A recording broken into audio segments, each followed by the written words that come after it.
All right, Kevin.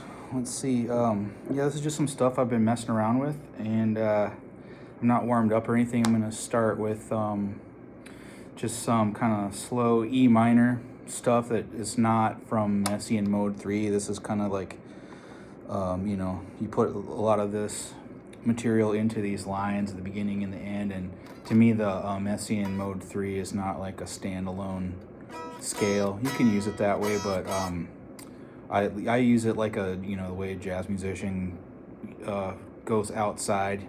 So to me, it's all that stuff is stuff that I would play over for, in this case, like an E minor chord. So, but first I usually kind of warm up like this with just trying to get like a emotional thread going. So let's see.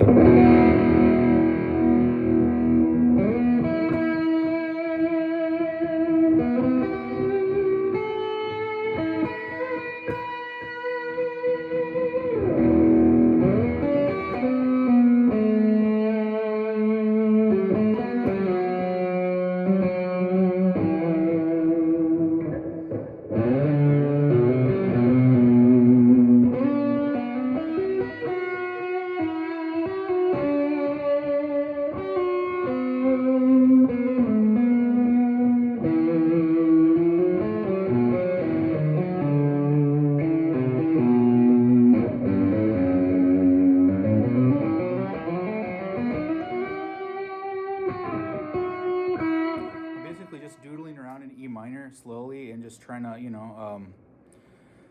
think carefully about each note, and don't I'm guilty of like playing too fast a lot, so I've been trying to just play like this, where I'm trying to think more like, I don't know, a saxophone or a flute, just kind of wailing, got some long notes.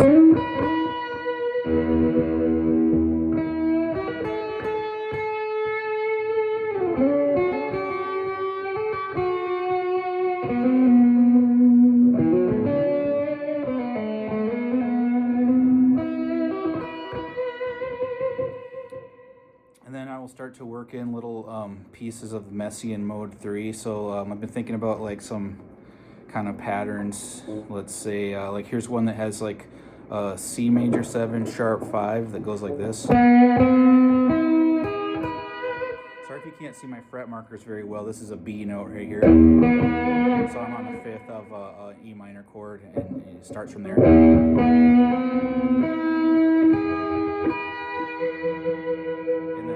Down a fret and backwards, and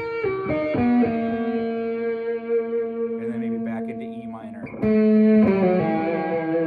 it's, I got a little fragment of C outside. So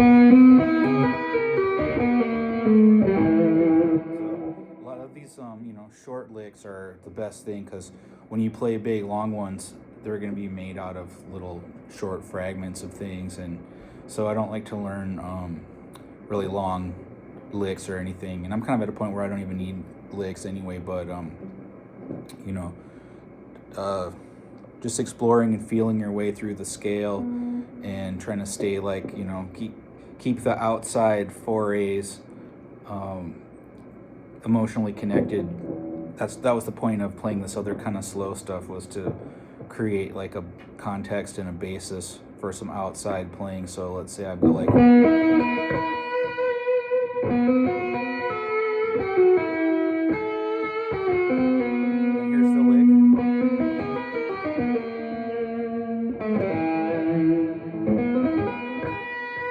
do some different things with it.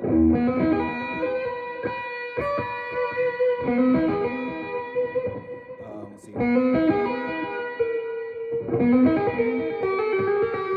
So here's I'm going to get into some little jazzy things here. These are maybe you've heard of this. This is called enclosures. You kind of get this from like bebop, but like let's say I'll start with like some kind of ones that are based in E minor.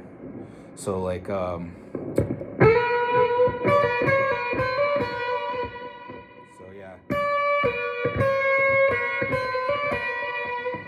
Charlie Parker and people play, and Coltrane, and all the jazz guys play stuff like this all the time.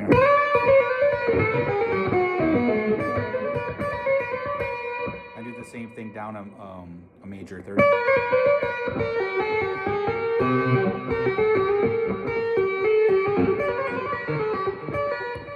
so that's one enclosure. There's another one that goes like this. Normally I'm trying to avoid this, C sharp note. That's kind of a happy note and doesn't really fit with the, the mood of like an Aeolian mode. I'm basically playing all Aeolian and harmonic minor here, but in the case of an enclosure, it's just a chromatic passing tone, and it's,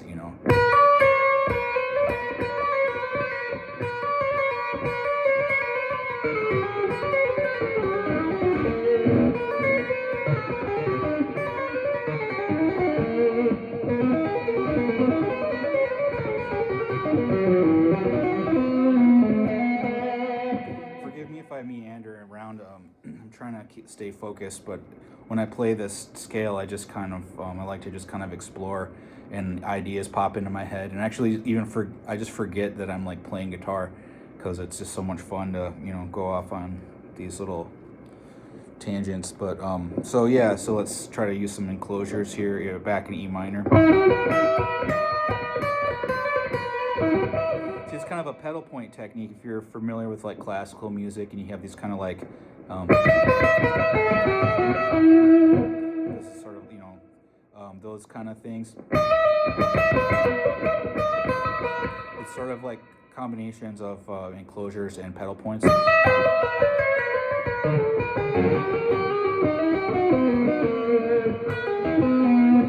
So okay, let's go back to this idea. So but if you see me doing these kind of things, you see some notes that are not from the this transposition of Messiaen Mode 3, it's because they're chromatic passing tones that are being used in enclosures. I've tried to show you a couple. Let's see. I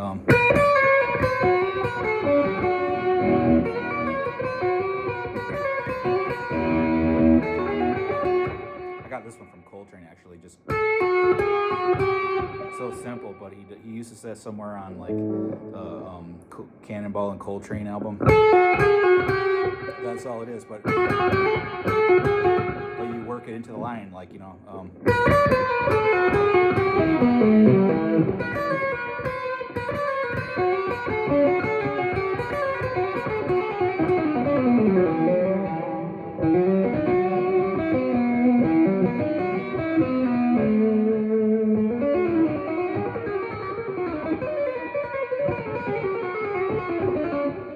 so yeah, back to the very first thing, which was like C major 7 sharp 5 and B major 7 sharp 5. I play the second one backwards. I do that for various reasons, but just to create interest and kind of break it up. Plus, I think like your brain is really sophisticated, and it can hear if I take a passage and then I move it to another key and play it backwards. Your brain can kind of pick out that there's some kind of logic going on right there. So I do that a lot. Take a configuration of notes and then play it maybe in a different place on the fretboard, like a fret down, and then change the sequence of the notes. And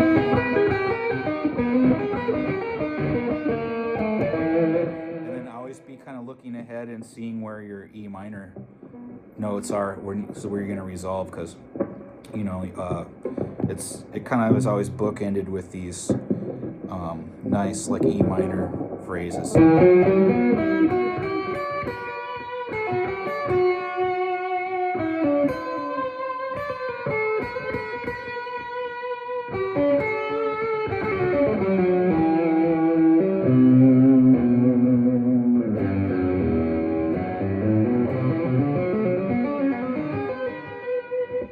Right there.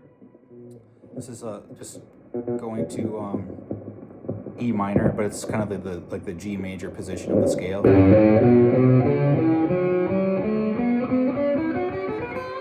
will just stay in a shape like that and kind of make little, a lot of people just play the scale kind of up and down, and they play like real simple patterns. And I like to do ones like this where they allow you to change the direction of the line a lot. So like if I went like, for example, and then just take that all the way up that scale.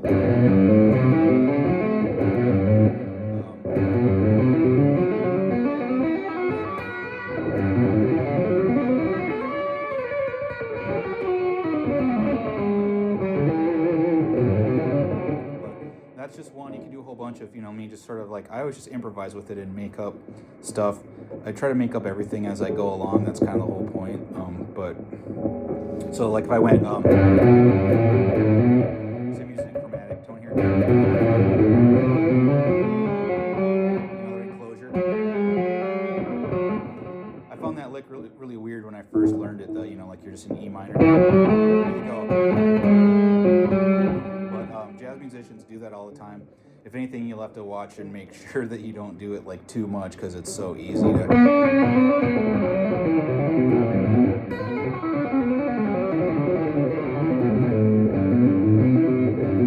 But yeah, so let me just play a little bit more freely with it. Not everything has to be like a pattern. You can be like.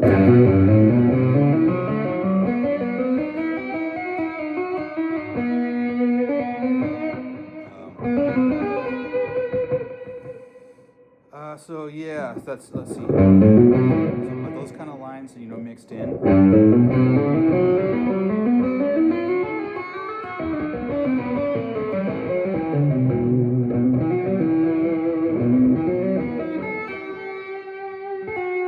The main part of the line is just these little, melodic things where I'm just trying to play nice and slow, thinking about each note. Trying to keep them all emotionally connected, making it sing, keeping each note full of life if possible. You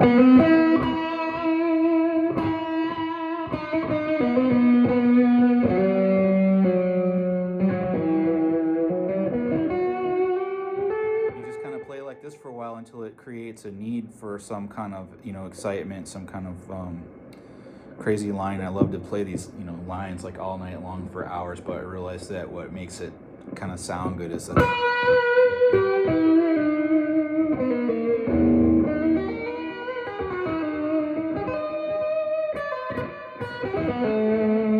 don't be afraid to play really slow in the Aeolian mode.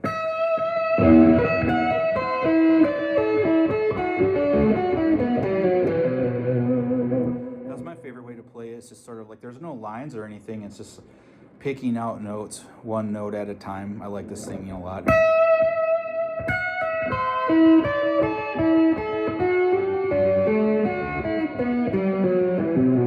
It's not important, but you get the idea. Just pick, look, see the configuration of the notes of your scale and like pick notes. Try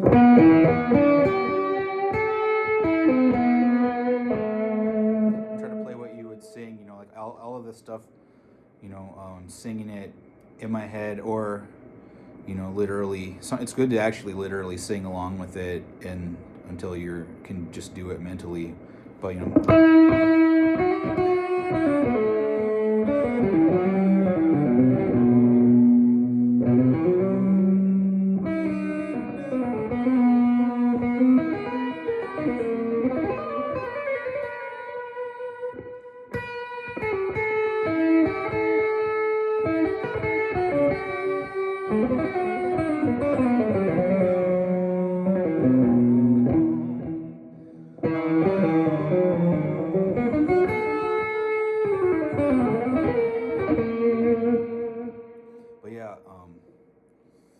try to make it sing, and then these wacky lines will work a lot better. Okay, so to recap, we got.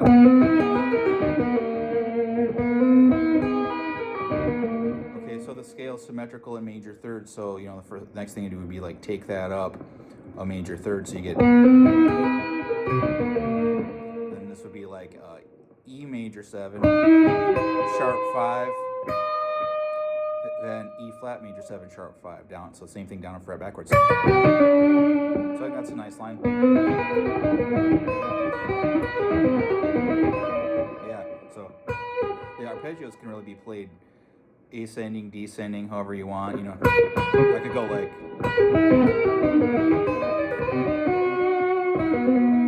See, it connects at the end of something minor.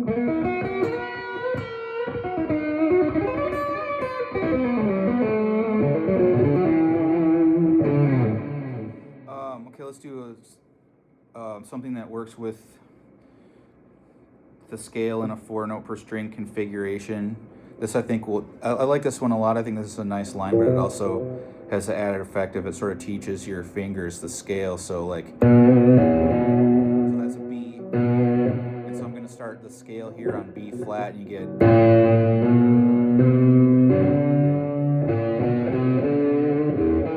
This is all going over E. So you kind of get this configuration where it's like it's like an abacus or something where you have, on the first string, it's like these three fingers are together, and then on the next string it goes like this, so there's like a space in between. One, like, see how like this note moved up a fret when it went to this string.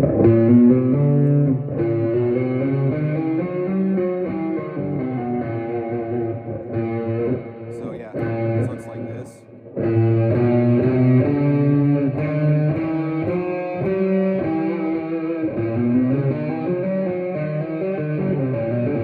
So just making little, shapes out of that, like.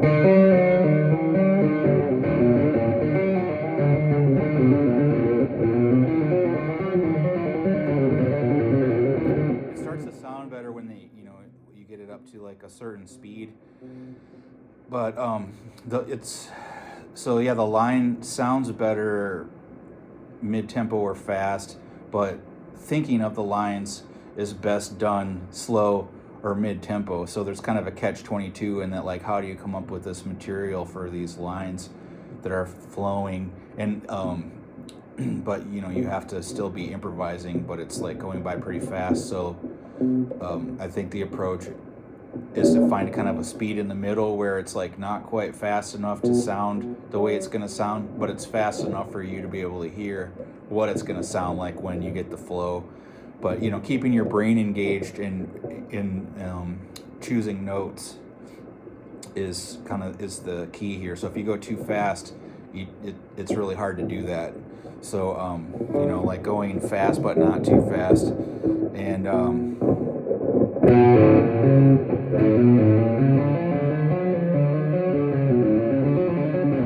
you start doing that fast, it's gonna sound cool, right?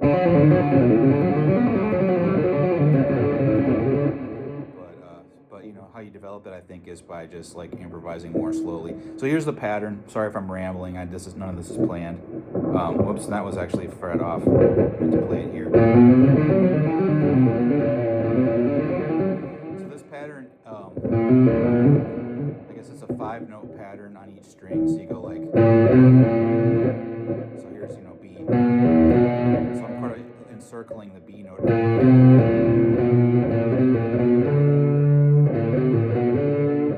you just do that all the way up the scale.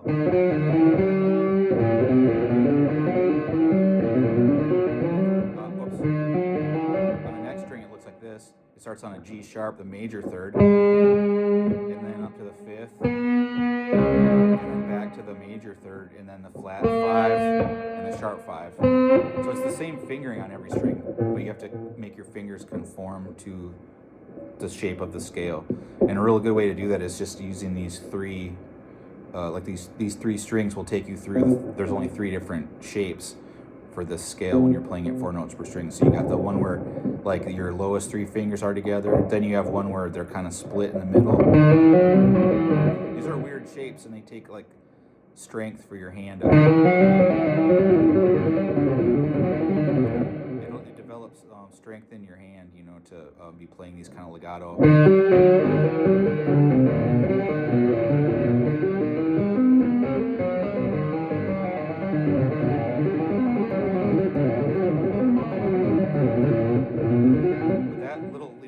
Those notes right there, that is kind of like a microcosm of the whole scale. So, but back to this 5-note pattern, you go like. And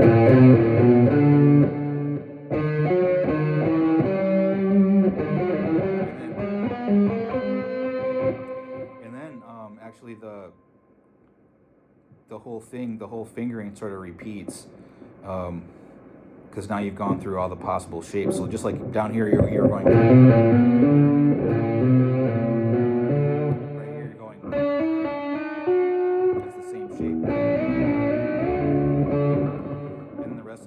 So So anyway, I like this lick a lot because it sort of like it teaches you the scale, and it actually is a nice line. So I'll do it slow. Hope you can see.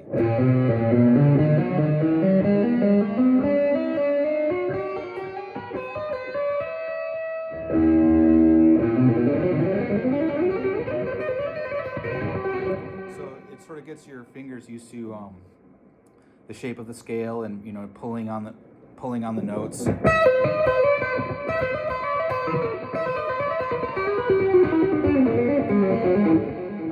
Okay, yeah, this is another pattern that's based on the same fingering that I like a lot. So I'm thinking of these 4 notes. It's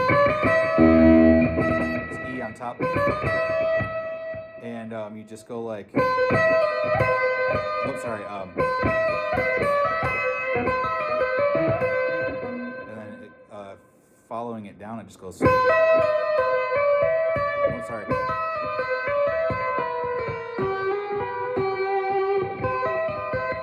The fingering is always the same. It's like index, pinky, ring, index, middle, pinky. It's really just that.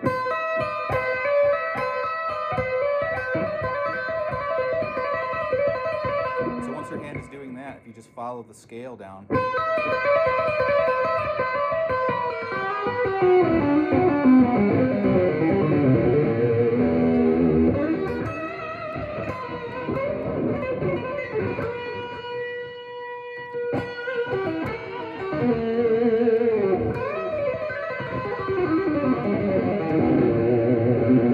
So that's 2 licks. The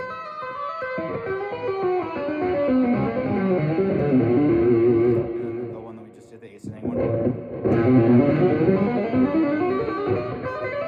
So I combine those 2. Sorry.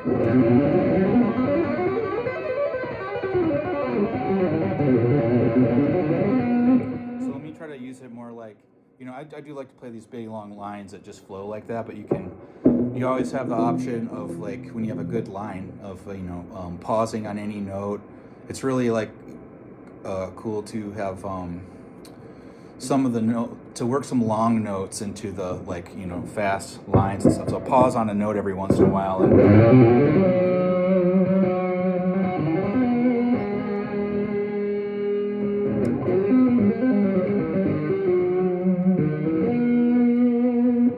a lot on B, the 5th, because it's just, I don't know, it's a very nice resolution note.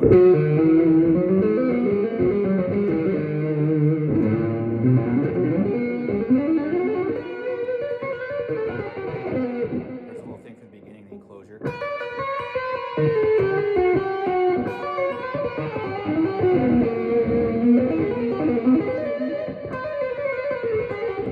You don't have to be too keyed in on like what the exact notes are that I'm playing, because I'm just exploring and feeling my way through it. I'm trying to give you some examples that are like good like starters, some figures, but once you get going, you don't really want to be locked into all these patterns too much, because they're not really necessary, but they do help. So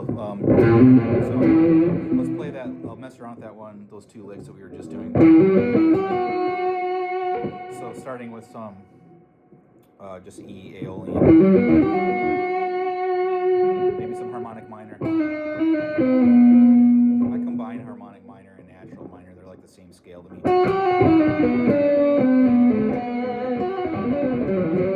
Another interesting thing is that if you look at the notes in this scale, the only if I just take out the major 3rd, I'm left with this. So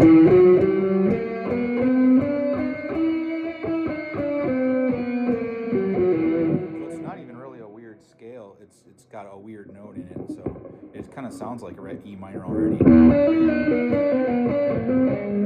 the major 3rd. Just work in a major 3rd in. And to me, it doesn't even sound happy. Like normally you play a major 3rd and it kind of, people associate with like a sort of a happy feeling, but in the context of all these other notes going on, it's not going to sound happy, so you don't need to be squeamish about using it. You can make a major third sound kind of creepy, actually. You know what I think makes it sound creepy is the presence of the sharp 5 somewhere nearby. So, like, you know, if I went like, that sounds like a happy major scale, but if I went like, there's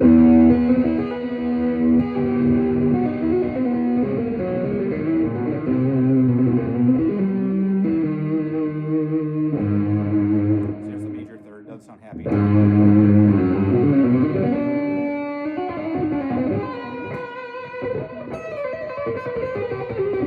But this thing is okay. So we're gonna play a little bit of E Aeolian.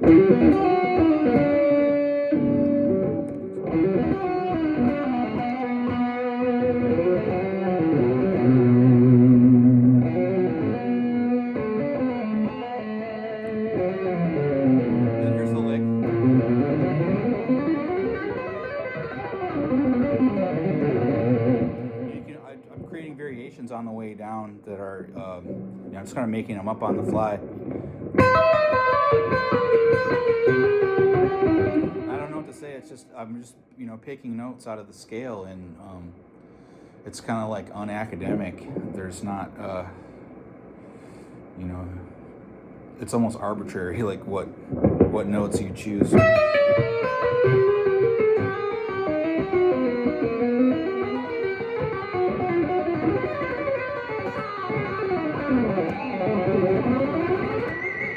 It's okay to just use E Aeolian in the middle of something too. Like I do that all the time. It doesn't have to just be at the beginning and the end. You can have like, you know.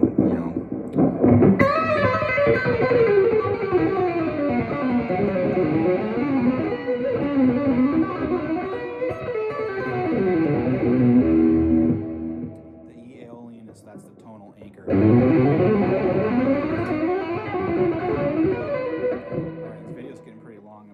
For that, let's do a couple more patterns. This one is all the major 7 arpeggios that are in the scale in one transposition. So if I have like a C major 7 like this, starting on the 7th, B. So you go up. And then down a fret backwards, the same configuration. So then that's B. So it's C major 7 and B major 7. The last time we did it up here, that has sharp 5s in it. This one doesn't have any sharp 5s. It has all the regular 5ths, and so this is a way to make outside lines sound really consonant and normal, is by like inserting lots of normal triads. You'll see this line has, you know, a lot of triads in it because the major 7th is just one note added to a triad. So, you know, like if I wanted to do it with just the triads and not the major 7ths, I could just take, this is all just a major triad in root position, goes C, B, backwards, and then E major. So it's really easy. This is why I'm showing you this one, because it's like, I think it sounds really cool and it's not very hard to play. So you can do that, and then just take that whole thing up in major thirds. Here it's a little hairy because of the tuning of the guitar. You get this shift. I think that's a good line though. You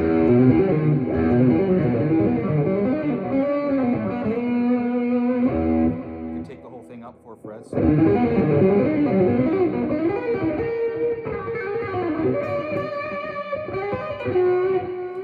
So that's a good one.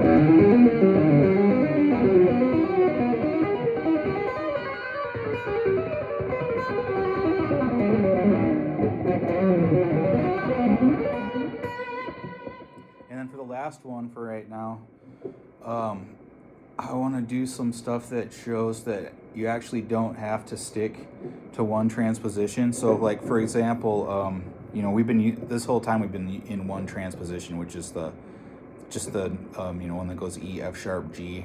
So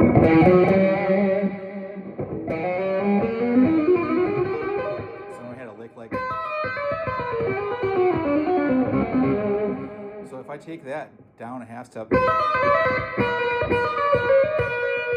see that it works just as well in this key. So that's why I say these lines are keyless. They're based on intervals. They don't really have a whole lot to do with what degree of the scale is being played. Once you get out into this augmented land, it's like a different place, and it has its own rules, and I find that they're very pliable. So like if I took this line that went like let me put a tonal anchor on the beginning. So yeah, that's just a normal arpeggio, and then here it goes into the lick.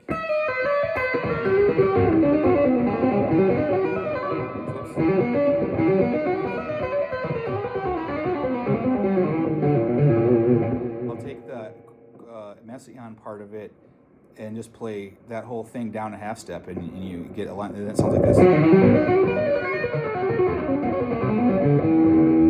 Resolution is important. I'm always looking for like where am I going to resolve. But yeah, so this it comes. It's the same exact thing, just down a fret. It's a nice workout for your hand, actually, because it's as you get further down each fret you go down, it makes your hand stretch a little more. So obviously be careful with your hand and stuff. If you do it right, I think it's good for your hand. If you play too much, you can hurt yourself.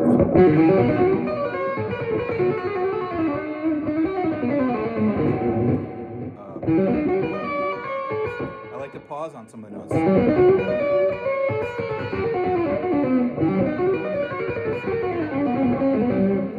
Now if I take that same thing and move it down another half step, then I'm in yet another transposition. So it would be like. So,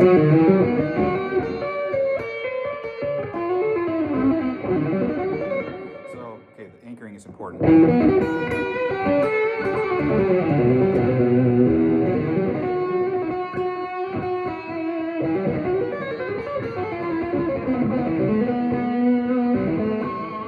So isn't that weird? I think that's weird that it doesn't matter which transposition you use. I mean, they all sound different, but they all also like work, or they can be made to work. So like, what if I went down another fret?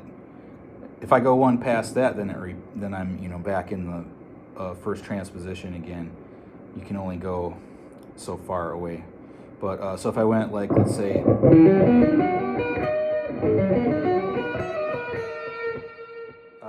I'm just using that to get those few notes to get into position. Now here's the lick.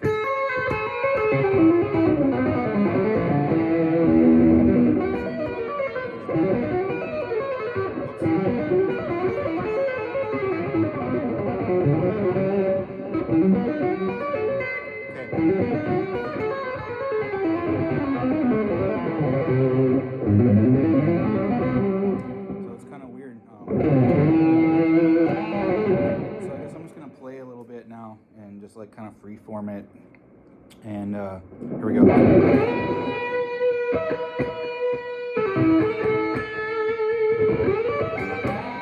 I've been getting into this lately. The blues screams, like you take you're like in the E minors, and I kind of got this from Albert King, but he'll do like a four. He'll grab all these notes that are all off of this G, like by bending it.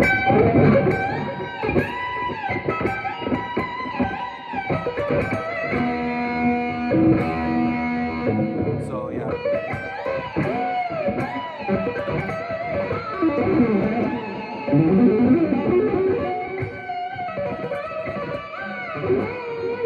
So yeah, with the harmonic and putting the two strings together, that's something I like a lot.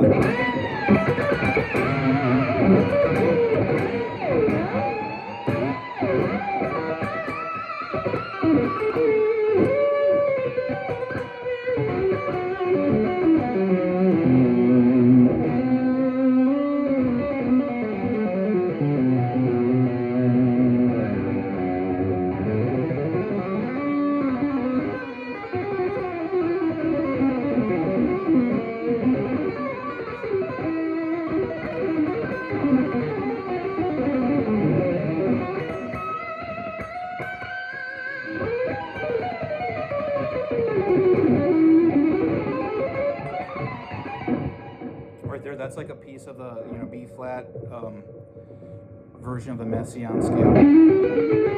So let's do that one. That's kind of a cool one. If I start with E minor, you go like, you start descending chromatically until I get to this G sharp, and then I move into this configuration of Messiaen Mode 2, which is just down 2 frets from the normal, the one that we've been doing most of the time. So watch this.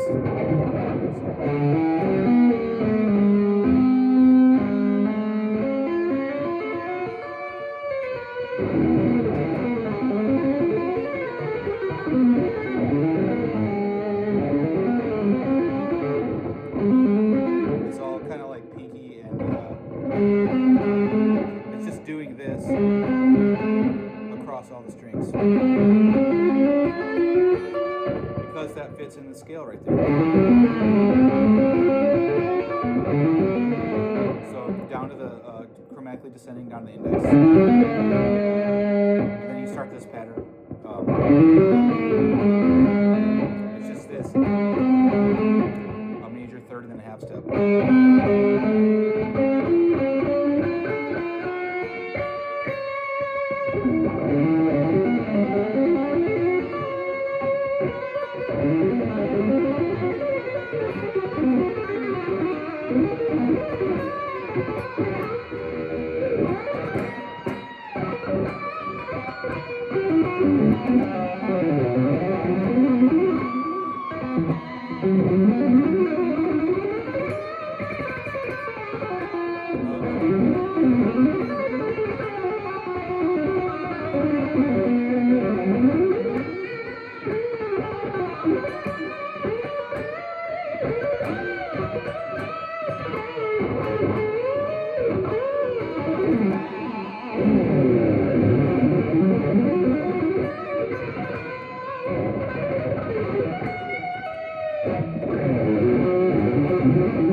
This one takes half diminished arpeggios up in major thirds. This is just available from Messiaen Mode 3 once again. So I start with an open E, but then I go into a G sharp half diminished arpeggio.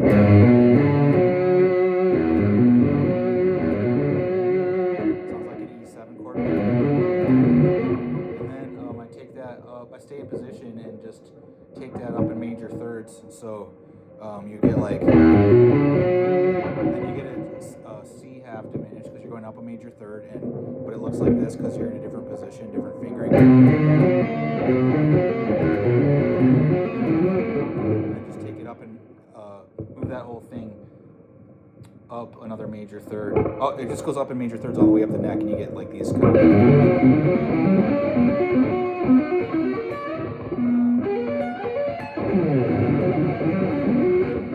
Arpeggios I use a lot.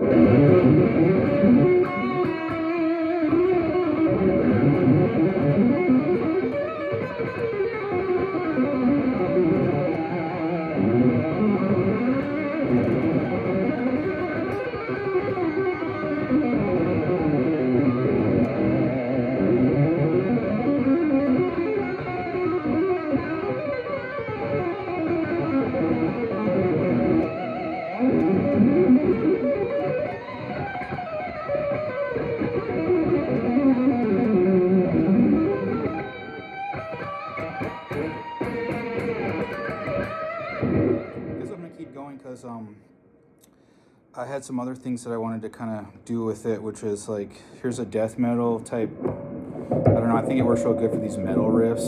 So just power chords, and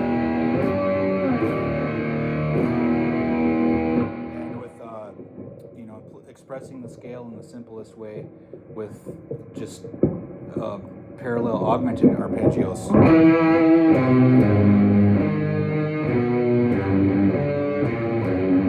So, maybe a starter for a riff could be like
So yeah, I have some fun with that, you know, just playing.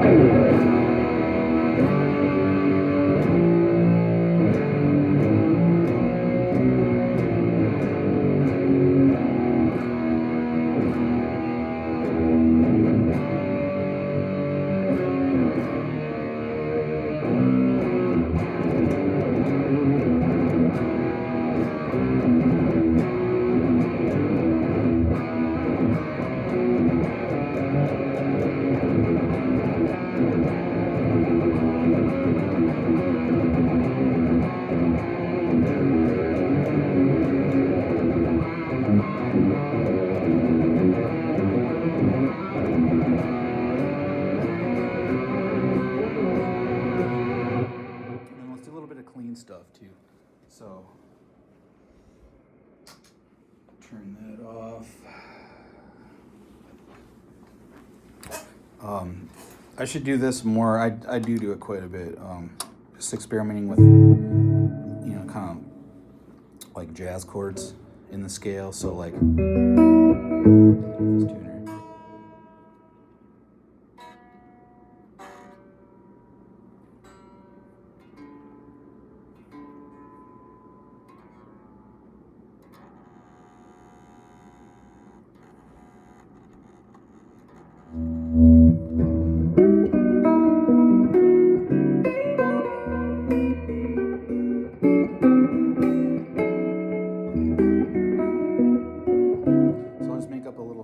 Here that has some different kind of like voicings in it. So I start off with like, you know, just E minor open strings. That's the tonal anchor. And then you take this shape, which is like a, you know, it's just a diagonal shape across the 4 middle strings. It's a G major 7 sharp 5 shape.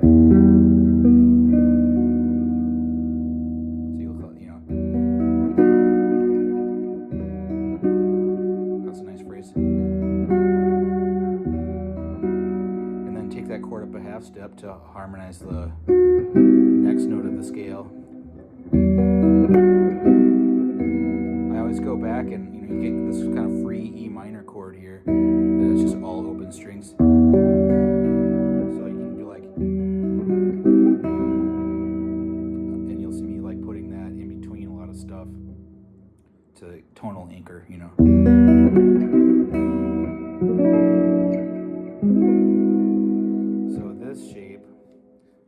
Actually is coming out of the a different transposition, what I consider the B flat transposition of Messiaen Mode 3, but it's you know, F sharp,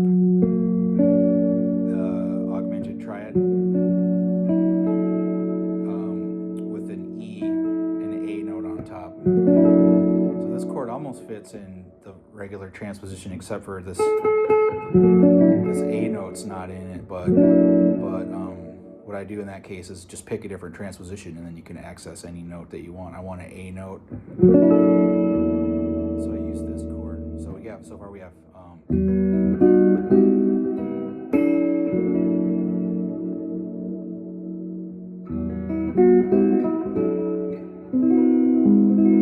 take it up 2 frets. Now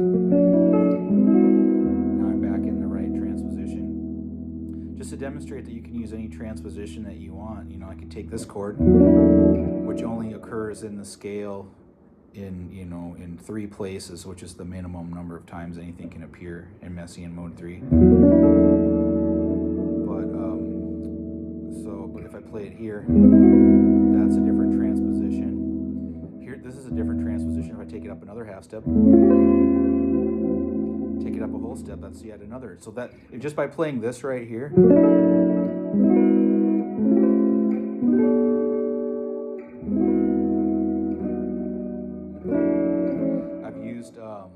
all 4 transpositions all in one quick phrase, you know.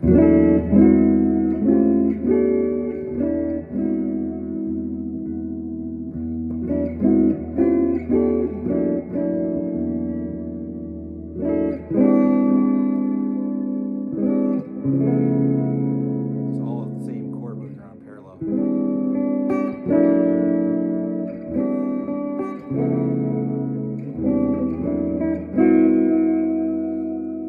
Then to keep going, you got like I like this one a lot. This is just a G triad, you know, with an F sharp note down here, and then, you know, move this thing around in parallel. So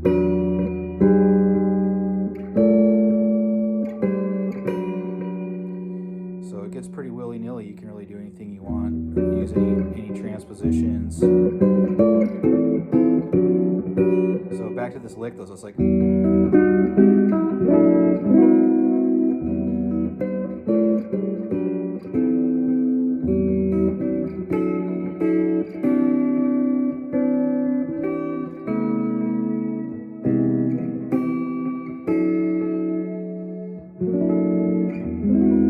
You take these 3 notes down a half step, you know. That sounds nice. Take the whole thing down 2 frets.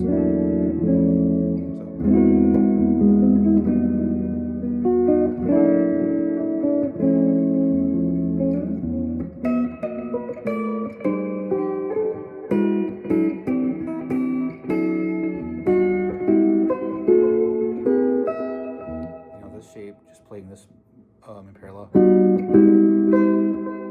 There's a technique where you play you can either just play the chord, you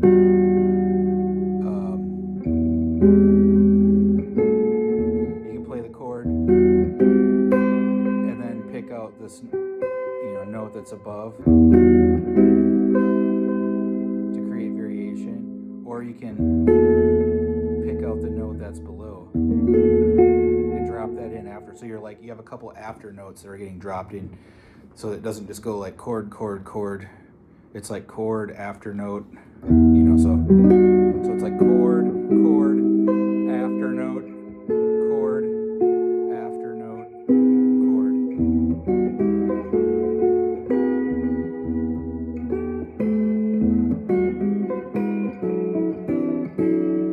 I use that in a general way all over the neck.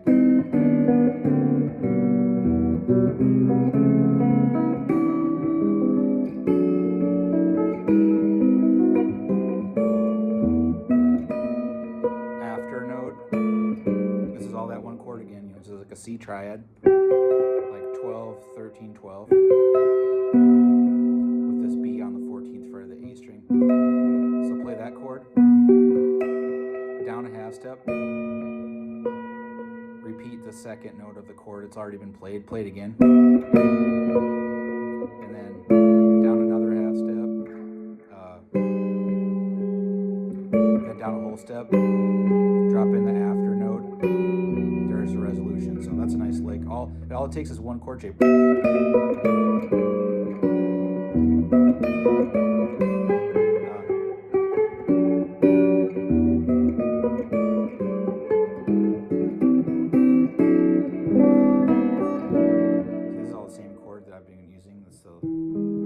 E augmented with G and D on top. So just take that shape and move it around. You can do like, I skipped over the C sharp one, but because I didn't hear it. But just taking that one chord shape, which is a standard altered chord voicing, altered dominant. That's the only place where it goes a whole step. The rest is all half steps.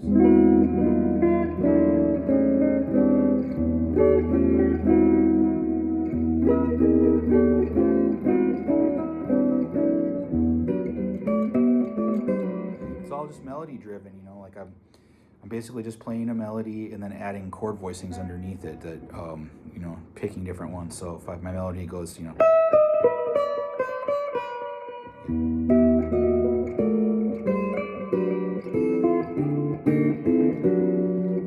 sophisticated, and it's like real easy though. So I mix and match these voicings we've been doing.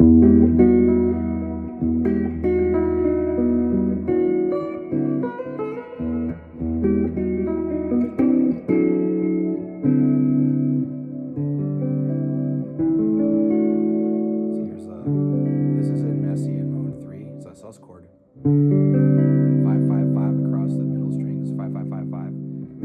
I move it up a whole step. That's not in the transposition of Messiaen Mode 3, but it's in the transposition that's 2 frets away, so I switch transpositions for that reason, to be able to access chords that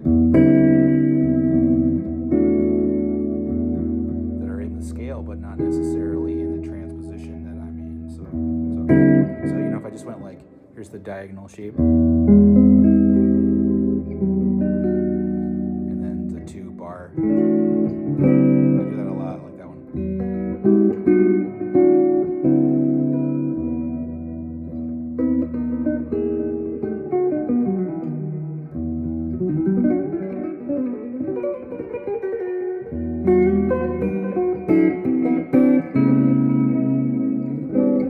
I'm only using about 3 chord shapes for the purpose of this demonstration. The diagonal one. This one's diagonal too, but it's like, this is just like a, you know, a $10 alter dominant jazz voicing. E, G sharp, C, D, and G. And it's just moving around. Drop the 3 fingers, keep the index in place.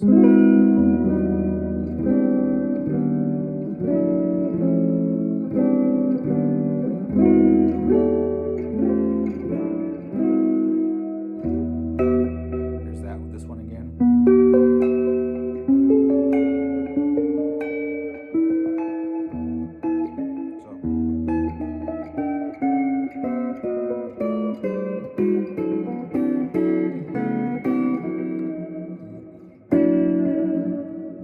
That's just that voicing, the altered dominant voicing with the top note left off. You can do that too, you know.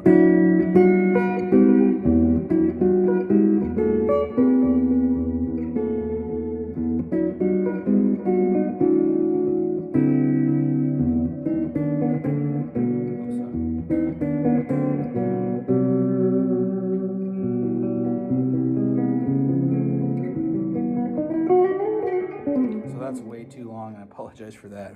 Almost 54 minutes. But I don't know, you can keep going back to this and grab new things out of it. I tried to make it all actually easy stuff. I'm sure it seems completely overwhelming to, you know, there's just so much there. But this is just really some of the, you know, simpler and easier things, and because it just goes on and on forever, and you can, you know, go nuts. But anyway, it's been fun, man. Maybe we can do this again sometime. Take care.